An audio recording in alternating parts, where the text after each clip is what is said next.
Case number 030. You can't even give it away. Hi, I'm Meghan Rogers, your friendly host. And I'm Sarah Young, co-host of Motion to Spill. Yeah, but I had to be the friendly host. I don't want to get into that today. Oh, okay. Well, fine. Okay. So we're doing the timeshare episode. Contracts, exit scams, and what happens when you die. Wow. I know. Well, you can't always be the only one who goes dark. Did you bring your doll? She brought her Cabbage Patch snack time kid. Yeah, you know it. Was it really the Cabbage Patch? Yes, it was. It was. It absolutely was. You can fact check me on episode 17. Right. And I think I did. I think I found a video. Yes. Yes, you Yeah, did. yeah. Very alarming. Don't recommend for children Finger, under hair the age of eating. 12. Viewer discretion is advised. Yeah. Okay. Don't do it. So we've been living with the Henderson family for 4 episodes now. We've destroyed their estate plan. We burned down their rental with Molotov cocktails, of course. And we've divorced them at the beach. So today, and I promised this way back in episode 1. And you better deliver. We are going to talk about their timeshare. The one Dad bought in 1994 in Orlando for a deal that seemed too good to be true. It usually is. They haven't used it in 8 years. And it's also the one that they can't give away. Nobody wants it. So the one that, and this is the part that gets people, does not die when they do. Dun, dun, dun. Yep. It does not die when they do. That's right. It gets inherited with all the fees attached. So unless someone does something about it, which is what this episode is about. And then in the name of Travis Young, I'm going to share a fact. Timeshares are a uniquely American legal trap. We're so good at those. They're easy to buy, nearly impossible to exit, and structured to outlive their owners. Wait, there's more. Today, we're covering what a timeshare actually is legally and why you just can't stop paying and what happens to it when you die. And the best part, how to exit legitimately and how to spot the exit scams that prey on people that are trying to get out. There you go. That was well done. So who has a timeshare that's listening? I guarantee you someone listening, at least if they don't own one, has a family member that owns one. My family owned one. And we've sat through the 90-minute presentation for the timeshare and then came out owning one on the other side because it's very high pressure sales and very predatory. Mm-hmm. Yes, it is. All the American things. Okay. I went to a timeshare presentation, the last one I went to, and I was very clear it was a hard no. And yet they still tried to sign me up for some sort of subscription service. And I kept getting stuff for months after that. I was like, I never agreed to that. Well, it's the free breakfast. It'll only be 90 minutes. I did it for a free t-shirt. That was a mistake. And free parking. I did it for a trip to the Bahamas. Did you get said trip? Oh, yeah. Okay. Yep. Because the presentation was in the Bahamas. Oh. And then you get this offer expires when you leave the room. Yeah. All that is legal, by the way. It's annoying. It's manipulative, but it is legal. That's not actually the part where people get in trouble. Timeshare horror stories. There are so many. Our clients, we hear about this all the time. And the amount of people that have more than one. Yeah. We got to have one in the mountains and one at the beach. And then we also have to have that one in Disney. Which if I was going to have one, that would be the one. But I don't want any.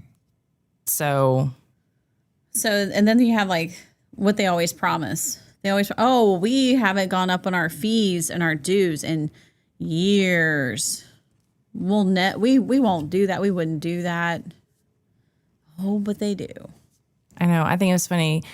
We had a client that we were doing their estate plan, and at the signing table, they were like, "Oh, and by the way, we have a timeshare." My eye twitched. And they were like, "But we want to give it to this one kid, the favorite kid." Oh yeah, I bet he's the favorite. We're like, "Are you sure that's your favorite kid? Are you sure?" Why are you saddling them with that? But it's all right. But there are two main flavors of timeshare. Tell us about them. Well, they're deeded and then right to use. So, Attorney Young, explain the difference. Well, just for entertainment purposes, I will. That's all we ask. Here. So a deeded timeshare is you actually get a deed that is recorded with Register of Deeds. It's a fractional ownership interest in real property. So you literally own a slice of the real estate pie on the deed, or in the form of a deed. Passes through probate like anything real estate would in the state where it's located. So if you got that timeshare in Vegas, even if you haven't been back there, and it's one of those clubs where they have like 1,300 locations across the world, and you haven't been back to Vegas at that specific hotel, or since you bought the timeshare, doesn't matter. Probate's in Nevada. Your ancillary probate will be in Nevada to get rid of that timeshare. So go back and listen to episode 1 to hear more on ancillary administration. When you say episode 1. No, of the summer series. Yes. Sorry. So I just want to clarify. You can sell it, you can donate it, and give it back, but they don't want it back, because if you give it back to them, then who's going to pay those fees? So it's not as easy as just giving it back or donating it. It certainly isn't easy to sell it. And don't donate it to St. Jude. That's just mean. That is episode 027, by the way, for you guys wanting to know. Which one was the first one? So then that one? Okay. What's the right to use then? So right to use, that's like the membership one. So you don't actually get a piece of the dirt pie. You get a contractual right to use the property for a specific period, not an actual ownership interest. So the 33rd week of the year, I can have this piece of the building for 4 days and 3 nights, and that's it. That's an example, but it's governed by a contract. It may expire, it might transfer, but it all depends on the contract terms. An exit may be possible if the contract allows. Maybe. But it's probably not. It's probably not. They wrote the contract, not you. Yeah. They want it to go on into perpetuity. So a deeded timeshare is actual real estate. It is, which means, the first episode we did where if dad has deeded a timeshare in Florida and he's a North Carolina resident and he dies, that means ancillary probate or an ancillary administration in Florida on top of everything else for a property that nobody even wants. So the perpetuity clause that I referenced. It doesn't die with you. Right. It goes on into perpetuity. It keeps going. So here's the real thing that catches families off guard. So timeshare contracts typically have that perpetuity clause. So ownership doesn't expire when you die. The obligations, including the maintenance fees and special assessments, transfers to your heirs. So you get to inherit a bill. Yes. Your heirs inherit the timeshare along with the annual maintenance fees, special assessments, outstanding loan balance, because people mortgage these things. That's crazy. The last one I sat through, I had my husband we were talking about it. But then I was like, I don't want the lowest one. I want a nicer one. And it was going to be like $33,000. So people actually mortgage things like that. So you own a sliver of a fraction of a percentage of a dirt pie, but it's mortgaged. So you don't really, and there's credit implications and all that. So until somebody does something, the resort doesn't just take it back. So until it's disclaimed, there's a deed back negotiation where you're like, please, for the love of God, take this thing back. I'll deed it back to you. Or the estate just lets it foreclose. The fees just keep running. And if the estate doesn't pay, the resort just keeps charging and charging and charging and will potentially foreclose. So can you just refuse it? So in a lot of states, yes. This is called a disclaimer of interest. So in most states, you have 9 months. Or disinterest. What? Or disinterest. Yeah, really. So in most states, you have 9 months from the date of death to formally disclaim an inheritance. A little bit different in North Carolina. We're not getting into that today. If you disclaim, timeshare doesn't transfer to your name and you're not responsible for the fees. It goes back to the estate. Not in North Carolina, but always. not so always. But if it goes back to the estate, it's ultimately the resort forecloses, but your personal credit is not affected. So the key is you have to do it formally in writing before the deadline, before you take any benefit from the timeshare. And if you use it first and then try to disclaim it, you lose your right to disclaim. Wow. So don't use it. Don't get that last one in. Yeah, don't make any payments. Well, we had this one scheduled already before Mom died. What?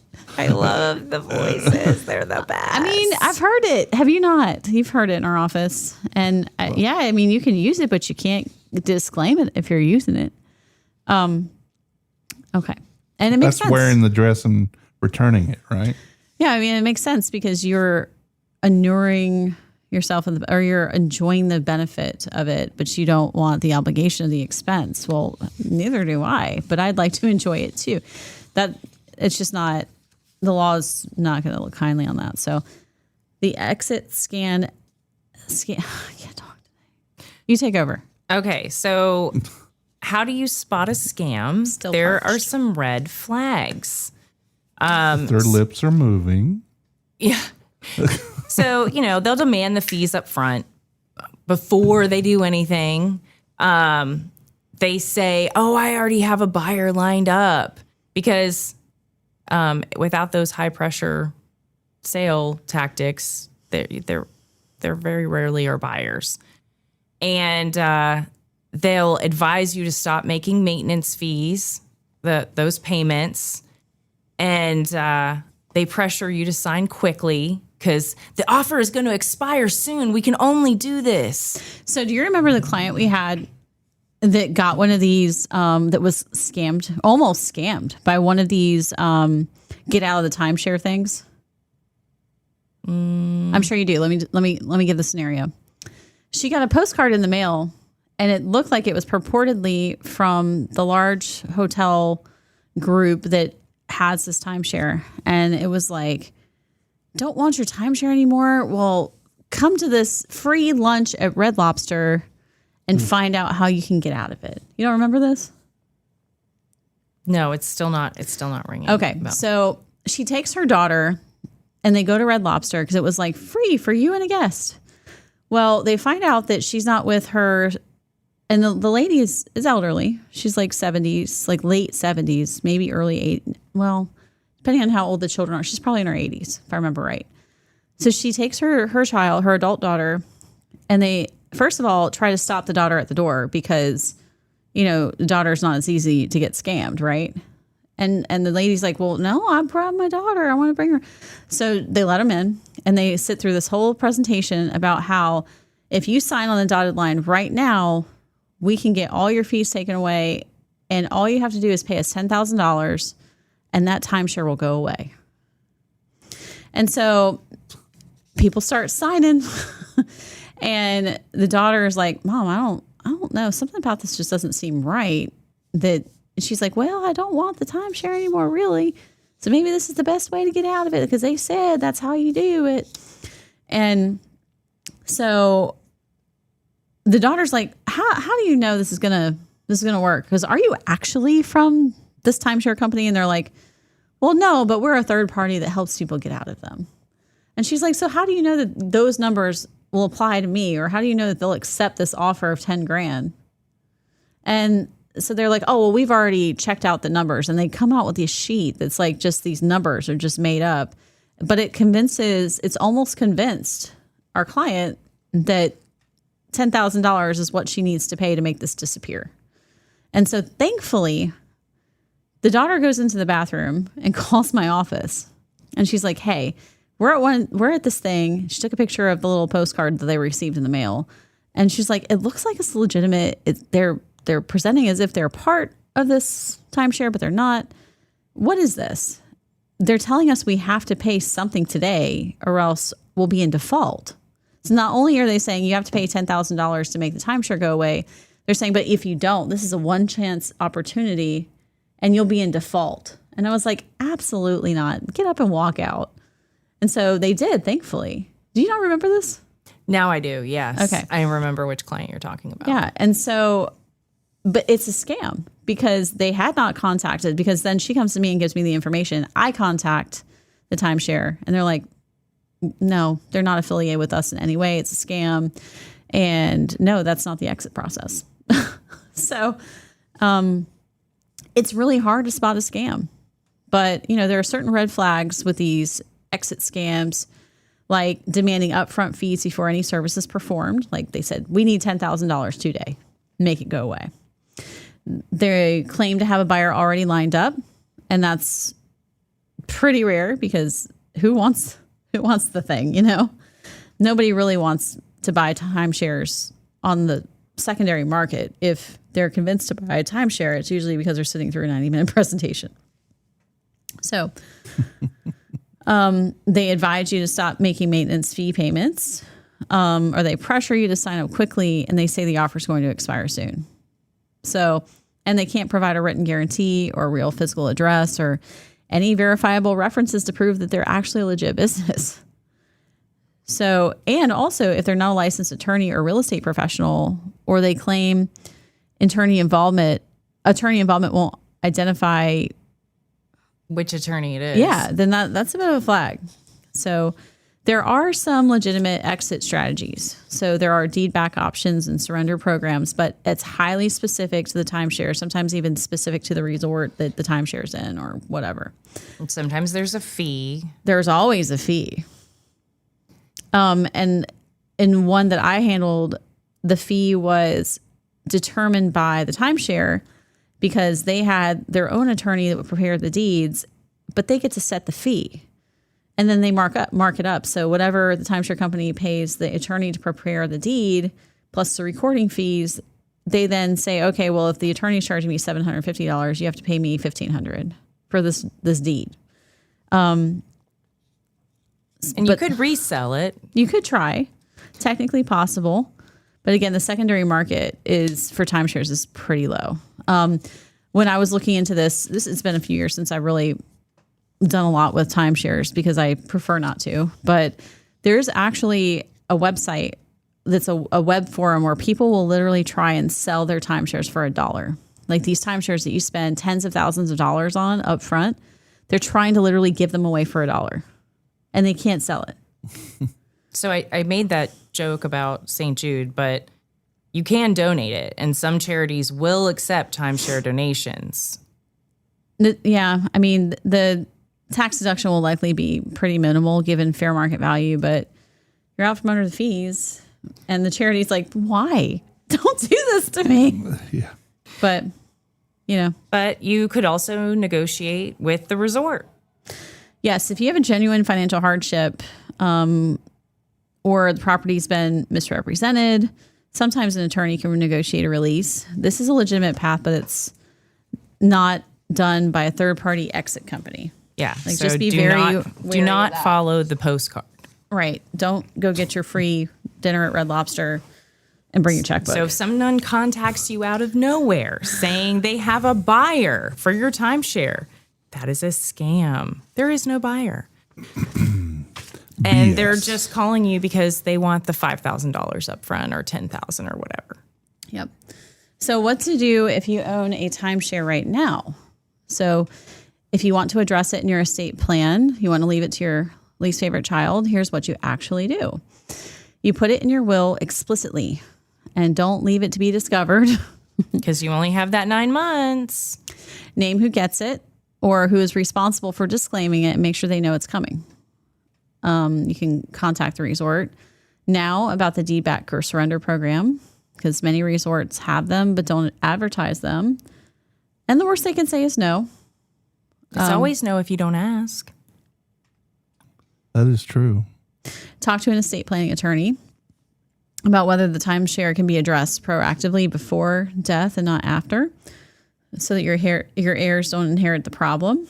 And good God, if you're trying to exit, work with a licensed attorney.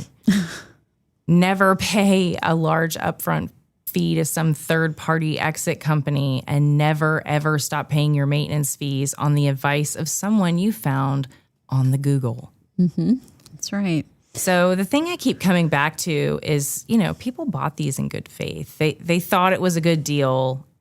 They went on vacation and got sold a dream. And now they're stuck with something they can't exit. They can't sell. They can't even die their way out of it. Wow. It's just so bad. That is awful. That's awful. So we will not be sponsored by any timeshare companies anytime soon. And I'm totally fine with that. Okay. All right, we want people that we can get behind to sponsor. Absolutely. info@motiontospill.com. Let us know. Drop us a line. But that's exactly right. And the best outcome at this point is usually just to deal with it proactively and get out of it now. So my client, I was telling you about the Red Lobster scenario. That is actually what she ended up doing, is transferring it to the child that wanted it before she passed away. So, and she's still living, but the timeshare is no longer her nightmare. So the Henderson family. We're ending the series. This is the last one. We're going to stop picking on the Hendersons for a minute. So now they fixed their estate plan. They've gotten the right insurance. They got divorced.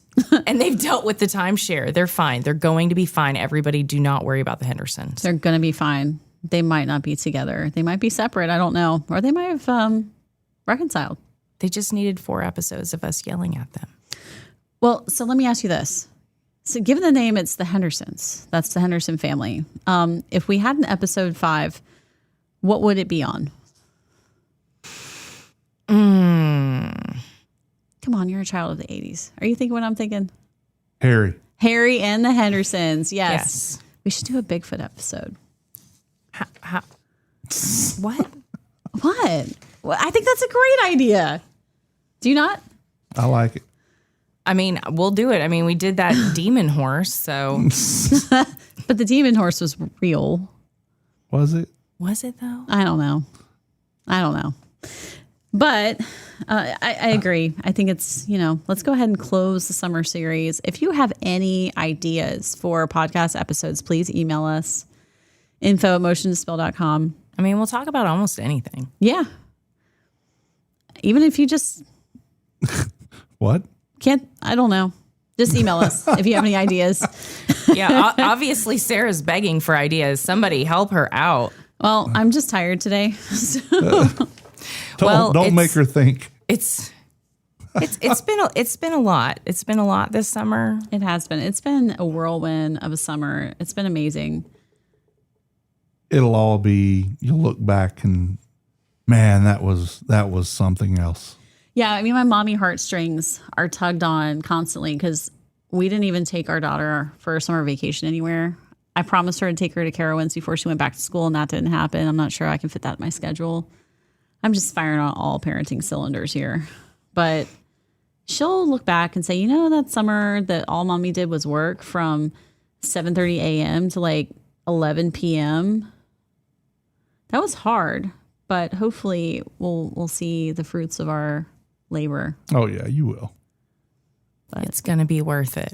And it was a short-term thing because we had to move out quickly and then find a place. We couldn't find a place. So then we found a place, but then we had to renovate it. And in the meantime, Moxville happened. Everything, it was just a beautiful mess. Yeah, it definitely had snowball effect written all over it. And things will smooth out in the next couple months. I'm very excited for that. Oh yeah. I'm very excited to feel like life is back to normal. And you know how they always say that you want your career to drive you.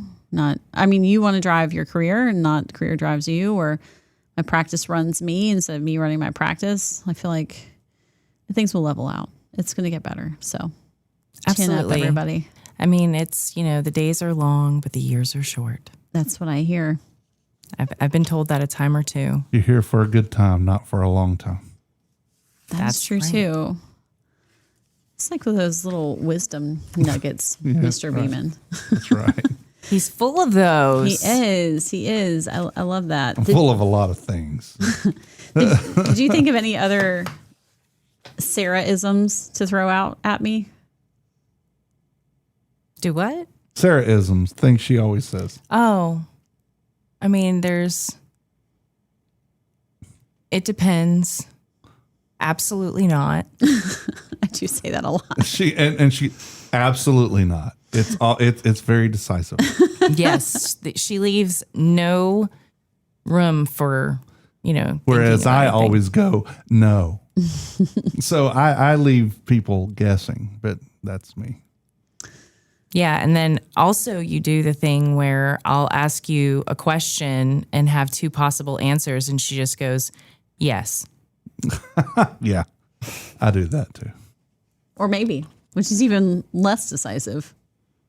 Yep. That's usually when I don't want to give an answer, is when I say that. Yeah. But all right, well, this has been Motion to Spill. Thanks for hanging with us, and we'll bring some good content next week. Yep. And remember, the beach is more fun when you've done your homework. So from Motion to Spill, have a great summer and call your estate attorney. Absolutely. Bye.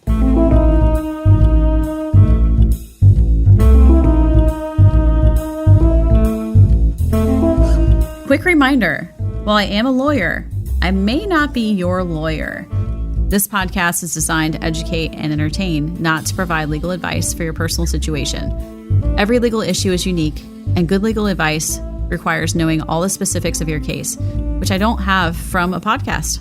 If you need legal help with a legal matter, please consult with a qualified attorney in your jurisdiction who can give you personalized guidance. Thanks for listening, and remember, no attorney-client relationship is created by tuning in. This is Motion to Spill. All rights are reserved. So this podcast is ours, not yours. We made it, we own it, and we copyrighted it. So don't steal our stuff, don't copy it, share it commercially, or don't try to pass it off as your own genius. If you want to use our content for something, just ask us, like a normal person. We might say yes, and we might say no, but at least you won't be breaking the law. Seriously though, unauthorized use of this content can get you in legal trouble, and no one wants that kind of drama. And I mean, come on, she's an attorney. Don't mess with her.